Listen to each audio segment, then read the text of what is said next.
I'm Claire. And welcome to the Silent Why podcast.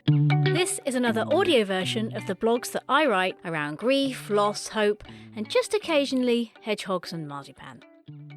After spending a month on my novel editing, which went way too fast, I'm now back in the podcasting seat and excited to bring you some more great episodes with some amazing guests.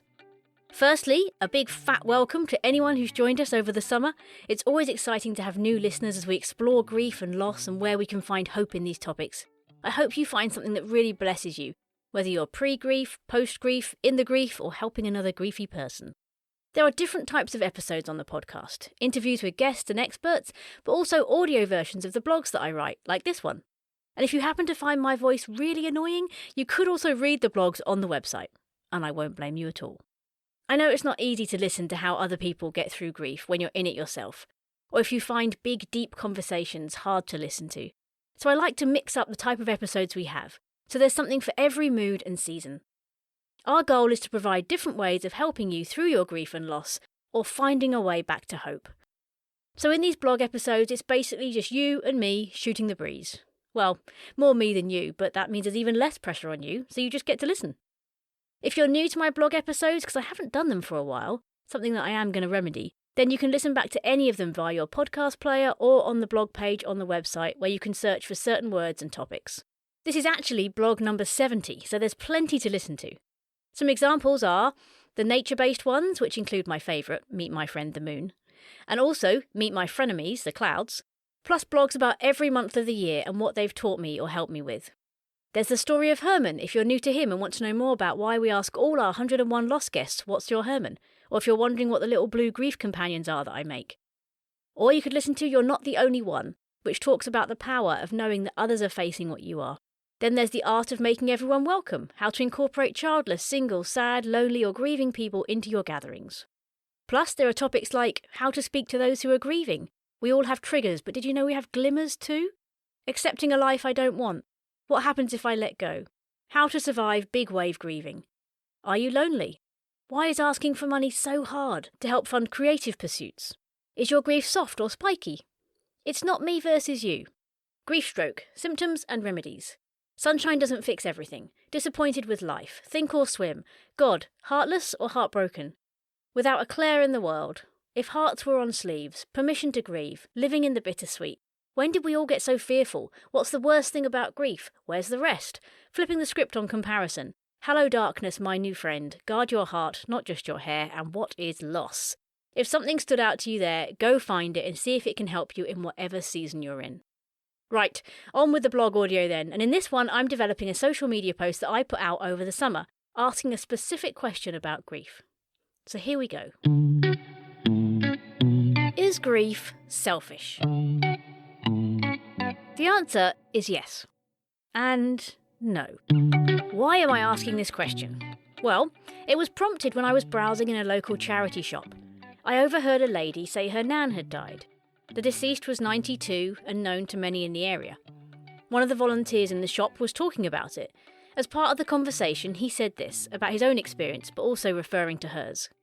You're happy she's no longer suffering and is at peace, but you also cry a lot. It's selfish, really. As I walked home, I pondered his words. Is grief selfish? It fascinated me. I mean, I've been around grief on this podcast for 3 years now. I've heard a lot about it, spoken to many people about their greatest losses. But I hadn't really stopped to seriously ask this question.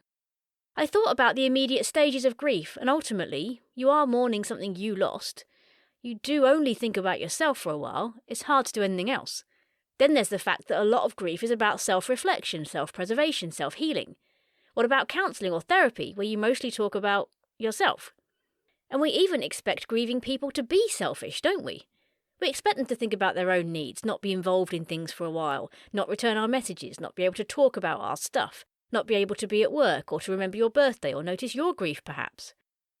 Jeanette Winterson wrote in Written on the Body, unhappiness is selfish. Grief is selfish. For whom are the tears?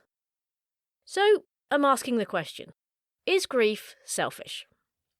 If you're anything like me, this question immediately makes you uncomfortable. Especially in the climate we live in, where you have to be very careful what you say about certain topics. It feels like it comes dangerously close to the type of questions we all ask behind closed doors and want to talk about, but we can't because they touch on areas that are too volatile or contentious. You know, like questions about parenting, marriage, sex, death, politics, society, culture, race, religion, gender, sexuality, etc. And I think there are aspects of our good old friend grief that fall into that as well. Nowadays, you can be shot down in flames just for asking a question that might be deemed as judgmental, wrong, stupid, ignorant, nasty, or misinformed by someone else. Sadly, this shuts down a lot of debate and discussion and educating others. We have a habit of throwing the baby out with the bathwater in these circumstances.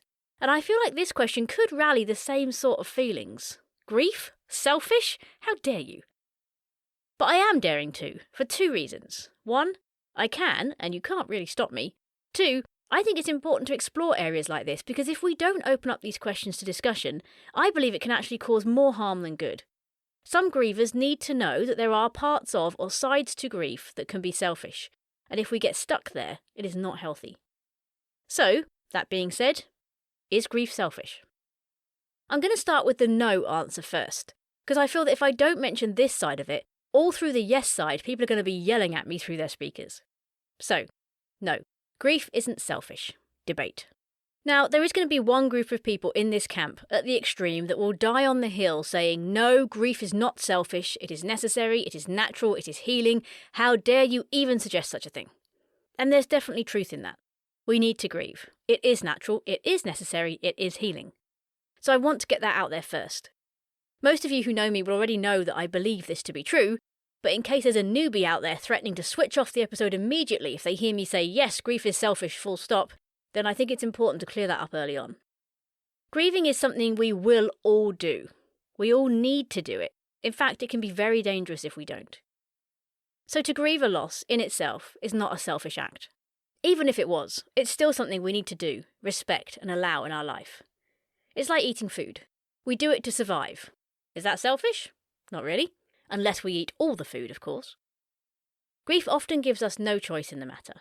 We have to grieve. We can't not feel it. Surely it's not selfish if it's outside of our control. What if the person we loved didn't share the same beliefs as us? So we believe we won't see them again in the afterlife. Our grief might be for us and not seeing them again, but it might also be for them and what we believe they're going to miss out on. Is that selfish? What if someone died in a way that it's hard to talk about, embarrassing, silly or preventable, and we're grieving their reputation and legacy which has been changed forever because of one careless moment or a not great choice they made? Is that selfish? How about when mixed into our grief is also grief on behalf of others? When someone dies young or untimely or in a preventable, unexpected way, plus loads of other scenarios, then the feelings, sadness and emotions aren't just about our loss, but about the loss on behalf of others. Therefore, it can't be selfish. Loss of a future, grief for what could have been, ways things could have been different, grief over relationships that will never happen, people that we'll never meet, children that won't know a parent or a grandparent, etc. Health issues that prevent someone doing something or being who they are. In these situations, and many like it, our grief isn't just about what we lost, but also about what others are losing or have lost too. And this is a very real, very heartbreaking part of some losses. Can that really be selfish? And seeing others grieving, seeing people we love broken because of a loss and grieving that, surely that wouldn't be considered selfish. What about if it's not a death? What about if it's the loss of health, an ability, a job, your identity, and all the many other losses we look at on the podcast? Surely there are aspects of those losses that aren't selfish too. So there's a whole host of reasons why grief isn't selfish. And some of you will need to hear that message more than others. Because if you have a learned behaviour, response, or a belief that grief is selfish, then you perhaps need to know this more than some other people. If you believe it is selfish, it probably means you don't want to do it. You don't allow yourself to do it, or more likely you don't know how to or you're scared to. So if that's you, and it's definitely me at times, you need to hear this side of the argument stronger than other people. No, it is not selfish for you to grieve your loss. Whether that's a bereavement, an identity, a situation you never wanted to be in, regrets, loss of a friendship, job, health, a limb, a sense, an achievement, whatever it is, you need to stop and grieve it. Of course, there are some of you that need to hear less of that message, and we'll get to that on the other side of the argument. So there's the no, grief isn't selfish side. And as I'm someone that always loves balance in a conversation, I'll walk away or play devil's advocate if there isn't any, let's wander into the other more precarious side of the debate. Something that isn't explored enough in my view, or even at all. But it really should be. When is grief selfish? Feeling uncomfortable? I'm sure some of you are thinking, are you really going to tell a grieving audience, the main listeners of your podcast, that you think grief is selfish? What are you doing, woman? Surely that's like sugar companies advertising you shouldn't eat it because it's bad for you. But I also know there are others of you out there that have experienced being around someone that's got stuck in selfishness with grief, whether they got there intentionally or not. And sometimes we need to hear the effect it has on others and why it's not always a good thing. I know, as someone in the childless community, that if you fixate on not having children, being isolated, being different, being alone, on every unintentional hurtful comment, if you only look at the effect on you and how you feel, it ends up being a bad thing, a damaging thing. Grief isn't so dissimilar. It needs talking about, to show people there are options with how grief can shape you or sink you. Otherwise, we leave people thinking grief is the worst thing ever, and when they go through it, they'll never get over it, their marriage will end, they'll lose the ability to go out and do anything, and ultimately you may as well just die yourself. Not really the best advertising for something that everyone is going to face. It's the same with childlessness. Seeing the people that have survived it, that can make a life without children, is one of the best adverts for helping people move forward. Because they think, if that's the worst case scenario, maybe we can get through this. Which is a message of hope. And you know I'm all about those. And marzipan. Individuals and families can get ripped apart by grief, and it's not necessarily a choice they've made, but I do think there are choices we make along the way that can steer us one way or the other. And the selfish side of grief doesn't want you to make good choices. So it doesn't hurt for us all to know and be aware of it, either before grief, after grief, or during grief. So when is grief selfish? Well, I suppose in a situation where an old life has been well lived, where it was right and timely for them to die, when their suffering is over, then yes, surely grief is selfish. It's us, mourning something we have lost, and our feelings are entirely for ourselves. Not the person who died, who might be in a better place and is completely unaware of what's going on now. We are sad because the world no longer contains someone we love. We are not grieving for them, we are grieving for ourselves and what we're facing. Again, I want to reiterate, this isn't wrong, and it needs to be grieved, but it could be argued it's a selfish act and emotion, especially if the person who died wouldn't want us to feel that way. I have an old adopted auntie who I love dearly. She's 105 years old. She's not in a great place physically, mentally, and the home that looks after her is doing a terrible job. It's hard to watch. However, it is her time to die soon. I know that. Will I grieve that? 100%. Will it hit me hard even though I know it's coming? 100%. Is that selfish? I don't want to say 100%, but I'm aware all my feelings are for my loss and not for her. Wanting her to stay now would be entirely selfish when she's in the situation she's in. She wouldn't want it. She wouldn't want me to be sad about it either. So I think it's like how people describe holding joy and grief together. You can also hold thankfulness, which I have for her in bucket loads, and selfish grief together side by side. So I can understand why some might say it's selfish. What about when we have regrets, and we're grieving those when someone dies? In Angela Marston's thriller, Silent Scream, she wrote, "Intrinsically selfish in nature, grief was for the living.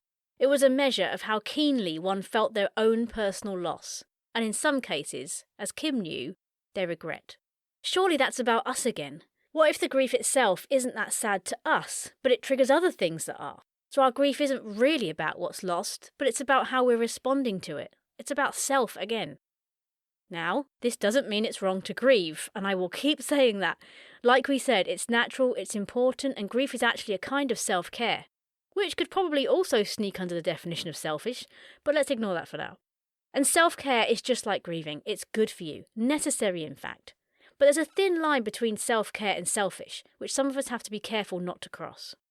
Jill Mansell wrote in Maybe This Time, "Grief made you selfish. Engulfed as you were in your own pain, it was hard to remember the others were suffering too." Now this is where grief is automatically selfish in a way we can't control at the beginning. Grief, if done correctly and not pushed down and ignored, doesn't give a lot of thought to other people. It might for those directly involved, like if you're looking after children who lost a parent or a sibling who lost the same parent, etc., but it doesn't allow space for peripheral cares, like remembering to check in on a friend's first day at their new job, or finding out how their kids did in exams, or whether their divorce went through okay. It doesn't allow mind space for things outside of the loss because suddenly the basic day-to-day task of living is more than enough for our bodies to handle without anything else added in. So yes, it's a sort of selfish, but also self-preservation type vibe going on. Nothing wrong with that, but we probably admit that's selfish behaviour. Because take the grief away, and we wouldn't put up with that kind of behaviour in people for long. We would call them selfish if they only thought about themselves like that.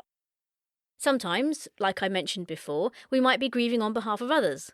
Maybe we see a child lose a parent or vice versa, even if we don't know them. We might shed a tear for that situation or find it affects us in some way. In that example, which could look very unselfish, we have to ask some questions.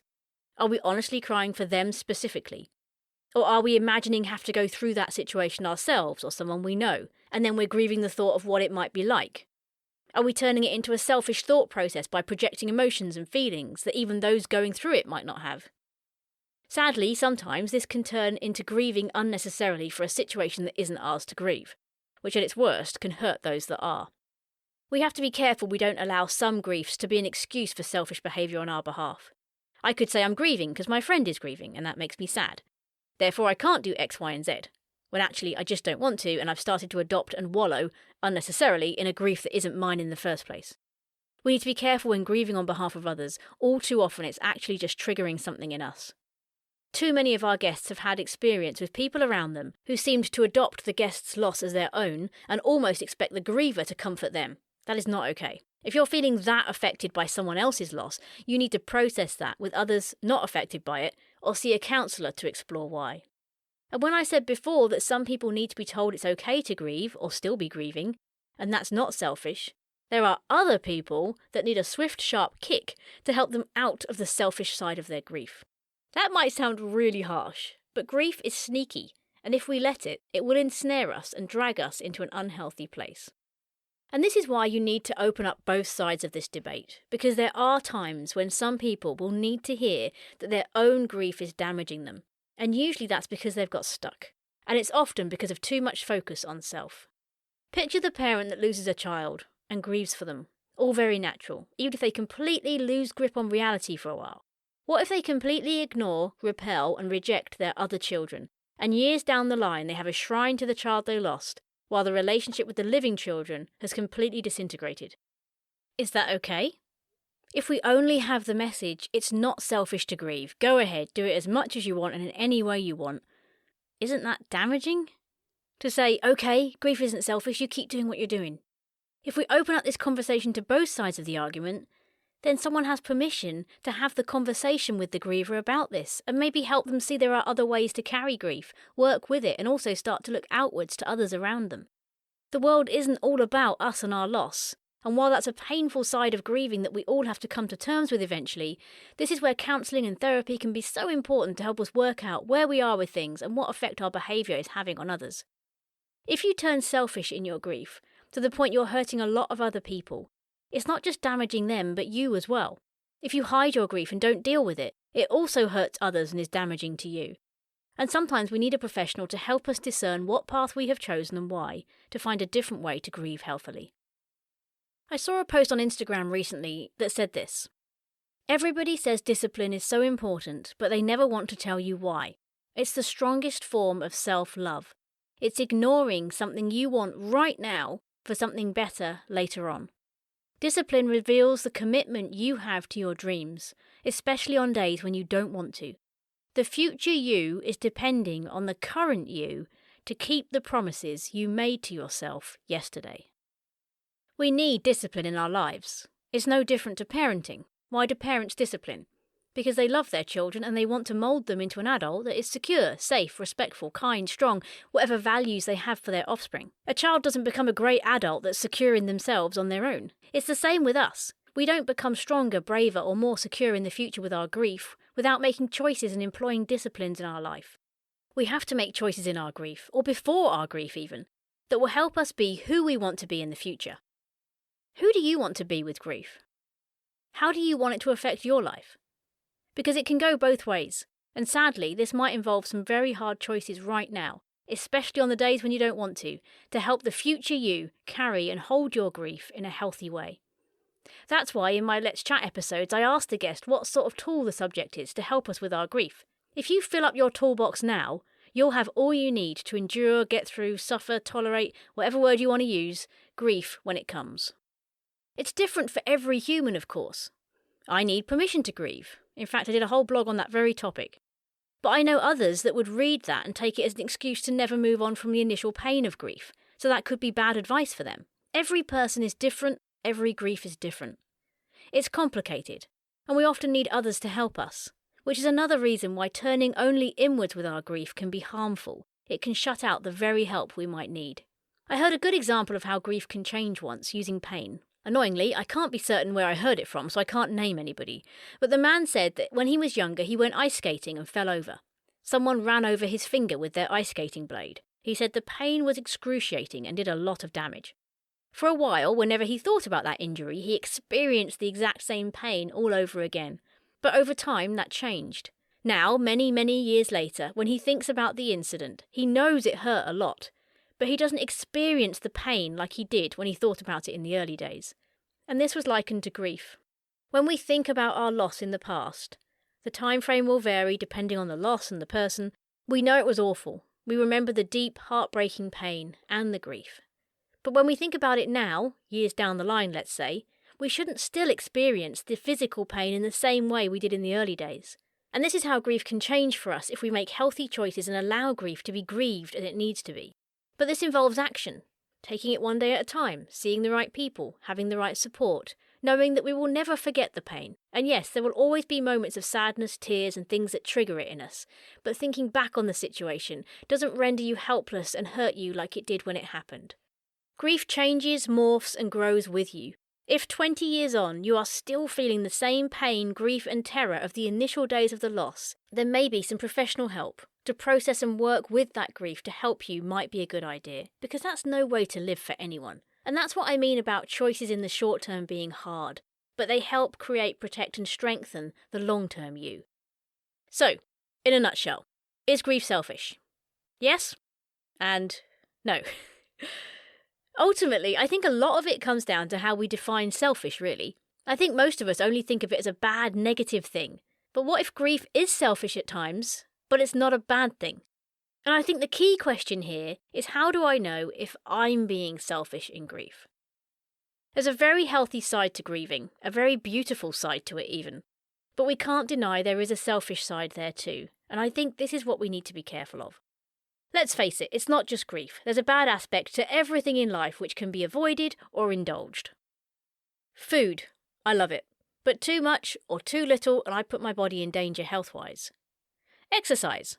I don't love it. But too much or too little and I put my body in danger health-wise. Love. We all want some in some capacity, but too much or none at all and we get into dangerous ways of living. Money. We all want it in some capacity, but too much or none at all and we get into dangerous ways of living. Emotions. Good, natural, healthy, but allow them to rule your life or completely ignore them? Dangerous ground. Grief. Good, natural, healthy, but allow it to rule your life or completely ignore it? Dangerous ground. And, to a degree, these aren't just things that happen to us. They're choices we make along the way, even if the circumstances aren't. I want to caveat here that most of what I'm referring to is grief in the later stages. It's not about the initial onslaught of it. But I honestly think, and because every human is so different, this will vary according to self-awareness, mental capacity, health levels, etc., that overall there should be something in you that knows if you're being overly selfish in your grief. There will be signs. You don't get away with this without a few things happening as consequences. For instance, you might find that trusted friends and family that know you well, because you can't really listen to those that don't on grief stuff, might be suggesting you get some help or see a therapist. Or you might find that people who had a lot of patience with you and have been a huge help in your grief are starting to drift away or get a bit exasperated by your behaviour or lack of interaction, commitment, investment in them, etc. Maybe you look around and realise you know nothing about what's happening in the lives of others around you. Maybe your sole focus is what you've lost and you're finding you have less and less relationships to share that with. Maybe because you're too focused on the wrong thing. Now, you might start yelling at me, but I lost so-and-so, I don't want to forget about them or stop talking about them or clear out their room, etc. And I get that, I really do. But what you might be missing is that when you allow others in and turn outwards a bit, you find that you do have people around you to do all that with. They want to talk to you about who you lost. They want to come and see you. They want to reminisce with you because you're not solely focused on your loss. And that can be a huge blessing to you, your grief, and them. Whereas turning inwards only isolates you in your grief, a place that no human should be. If you're fortunate to have people around you that know and love you, then listen to what they're saying, look at how they're behaving. If they're telling you to stop, take a break, rest, grieve, then do it. If they're distancing themselves from you and suggesting you get help before they return, then do it. Of course, there will always be those around that don't understand and maybe even offer advice that you need to ignore. That's why I'm stressing that I'm talking about people around you that know and love you. And just because people are family, sadly that doesn't mean they always know what's best for you. And you know what? Sometimes the people you need most are just waiting for you in a local support group. As I often say with these kinds of topics, it's not easy and it is a choice. Damn those choices, you're probably thinking. Why does it always have to be a choice? Well, we live with free will. We can choose to alienate ourselves in grief or open ourselves up to help and support to find a way through it. In A Grief Observed, a small book by C.S. Lewis on his honest thoughts after the death of his wife, who he refers to as H in the book, he wrote this. On the rebound, one passes into tears and pathos. Maudlin tears. I almost prefer the moments of agony. These are at least clean and honest. But the bath of self-pity, the wallow, the loathsome, sticky sweet pleasure of indulging in it, that disgusts me. And even while I'm doing it, I know it leads me to misrepresent H herself. Give that mood its head, and in a few minutes I shall have substituted for the real woman a mere doll to be blubbered over. Thank God the memory of her is still too strong. Will it always be too strong? To let me get away with it. He recognises where grief would go if he let it have its head, as he puts it. He would be misrepresenting the person he lost for some figure he was just sobbing over, and the thought disgusts him, because ultimately he knows what his wife would think of that. Not impressed. He talks about the clean and honest moments of raw agony, real moments of pain that are authentic and true, but warns against sinking into a bath of self-pity off the back of it. And I think, if you're really honest, when this thought is put in front of you, you know if you've slipped into that place. Stroppy thoughts like, well, I have every right to feel this way if I want to. They don't understand what I'm going through. I couldn't possibly help so-and-so with such and such. I'm still grieving. They start to appear. We begin to negotiate with the grief and our feelings and the reason why we shouldn't start to do more normal things again. These are signs that something in us is ready to take a step forward perhaps, but another side of us is resisting. And we need to question why we're resisting and make some of those tough choices I mentioned.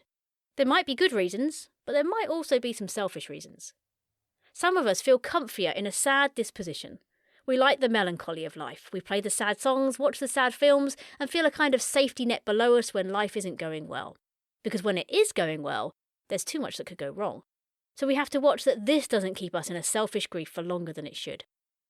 C.S. Lewis also said in the same book, it's easy to see why the lonely become untidy, finally, dirty and disgusting. Julia Armfield in Our Wives Under the Sea wrote, grief is selfish. We cry for ourselves without the person we have lost, far more than we cry for the person. But more than that, we cry because it helps. The grief process is also the coping process, and if the grief is frozen by ambiguity, by the constant possibility of reversal, then so is the ability to cope. And this raises another good point. Grief is a coping process. The emphasis on the word process. It's something that moves forwards, it's not a stagnant thing. But we can easily halt that process by deciding to dig in our heels and resist, or by being frozen by something like what Julia called the constant possibility of reversal. If we allow ourselves to live in a place of hoping for things to reverse, living in the past, wishing it hadn't happened, reliving regrets, being paralysed by fear, not facing our emotions, not getting the help we need, etc., then we stop the healing process and the ability to cope in grief. So, here we are again. Is grief selfish? Yes and no. Yes, because it makes you feel that way by default. No, because it's natural, healthy, and needs to be done. Yes, because if not dealt with properly, over time it will probably make you selfish. No, because without it we can't be who we were designed to be in the situations we've been given. In my experience with the right choices, grief often moulds people into even better versions of themselves, painful as the process is. And if you're grieving alone, which is really hard and heartbreaking to me, but it's always where my mind goes when I think about things like this, that I want you to know you are not alone. It might feel like you are, and there might not be physical people around you, but there is a community of new people grieving every day. Around 150,000 people die every day in the world. It will happen to every single human alive now. So there are always people out there that know how you feel. You might just need to go and find them. You might also want to listen to my blog. You're not the only one. And if you need to reach out to someone, to me, to another person that's grieving, to a support group, whatever you need, and it's so sad and annoying that the emphasis is on the griever to do this, but if you don't, nothing will get better, then be brave and take those steps to find someone who understands or something that can help you. I also recommend you buy yourself a Herman, because it would be an honour for me to make you a little buddy for you in your grief. And if you're grieving and you're not alone, then take a moment to treasure that. And when the time is right for you, don't forget to look up and look out to those around you. There's a very good chance they'll be the exact thing you need to get through this, and what a tragedy it would be to push them away in your grief when some people would give anything to have that around them. Do you know someone that's grieving? Someone that's ignoring their grief to the point they might need to stop and recognise it? Or maybe someone that can't get out of their grief? And everybody in between. Whatever the situation, don't forget you can send them a Herman, wherever they are in the world, so they know they're not alone. For those who have no idea what I'm going on about, check out thehermancompany.com. There's a link in the show notes where you can see the crocheted grief companions I make for people to send to somebody else who needs a bit of a smile. And Hermans come with a card that help you with those words that can be tricky to write sometimes. And it says this: finding the right words at the right time is hard, especially if someone is hurting. But what if there's another option? Enter Herman. A silent, squishy companion whose only purpose is to help you feel less alone. Handmade by me, this Herman is now yours. A small friend who wants you to know that whatever you're feeling right now, you're not alone. And it's signed by me, Claire. I'm passionate about trying to help other people know they are not alone in their grief, and there is always a way forward. It doesn't matter if you've realised you're a selfish griever and you're hurting others. It doesn't matter if you've realised you're ignoring your grief because you're scared of what it looks like if you don't. There is always a way to set things right, and you are not alone. And I make Herman so other people can also express that sentiment to people that they know are struggling. Plus, every Herman sale supports the podcast and my work and keeps all of this running. Win-win if you ask me. I read an article by Hannah Wright that was called "Grief Made Me Selfish," which it totally does for a while. But at the end she said this: grief is messy and tough, and so am I. And I want to remind you of the same thing today. Grief is messy and tough, but so are you.